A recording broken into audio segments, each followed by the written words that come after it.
ప్రాచీన కాలం నుండి జ్ఞానం కేవలం పుస్తకాలు లేదా పద్యాలలో మాత్రమే కాకుండా మనిషి యొక్క అనుభవాల ద్వారా కూడా నేర్పబడింది. పంచతంత్ర నిజమైన జ్ఞానం వెంటనే కాకుండా జీవితంలో మనం ఎదుర్కొనే పరిస్థితుల వల్ల నెమ్మదిగా పెరుగుతుందని మనకి గుర్తు చేస్తుంది.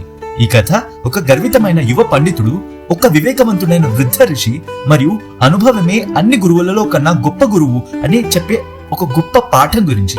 ఒక ప్రసిద్ధ విద్యా కేంద్రంలో అనేకమైన శాస్త్రాలు అధ్యయనం చేసిన ఒక యువ పండితుడు ఉండేవాడు.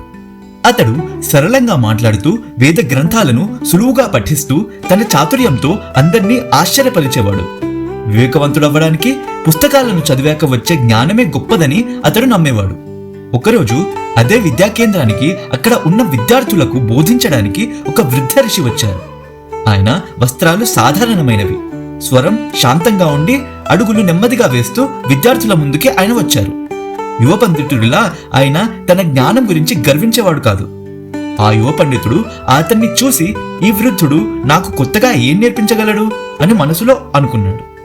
అదే విషయాన్ని బోధనా సమయంలో ఆ యువ పండితుడు గర్వంతో లేచి ఋషిని ప్రశ్నించాడు. నేను అనేకమైన శాస్త్రాలను చదివాను, నాకు తెలియని జ్ఞానం కొత్తగా మీరేమివ్వగలరు అని అడిగాడు. ఋషి అతడిని చూసి తన గర్వాన్ని గుర్తించి ఒక చిన్న నవ్వు నవ్వుతూ తమ మధ్యలో వాదోపవాదాలు జరిపే బదులు తనతో ఒక చిన్న జ్ఞాన సముపార్జన ప్రయాణం చేయమని ఋషి ప్రస్తావించాడు.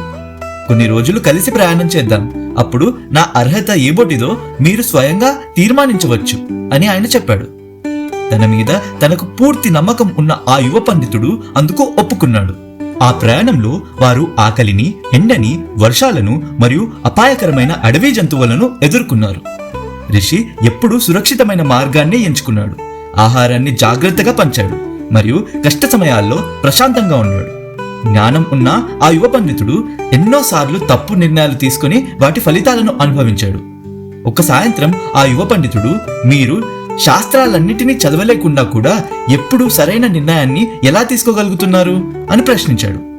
ఋషి నెమ్మదిగా, పుస్తకాలు పదాలను నేర్పుతాయి, జీవితం వాటి అర్థాన్ని నేర్పుతుంది అని ఒక గొప్ప విషయాన్ని ఆ పండితుడికి చెప్పాడు.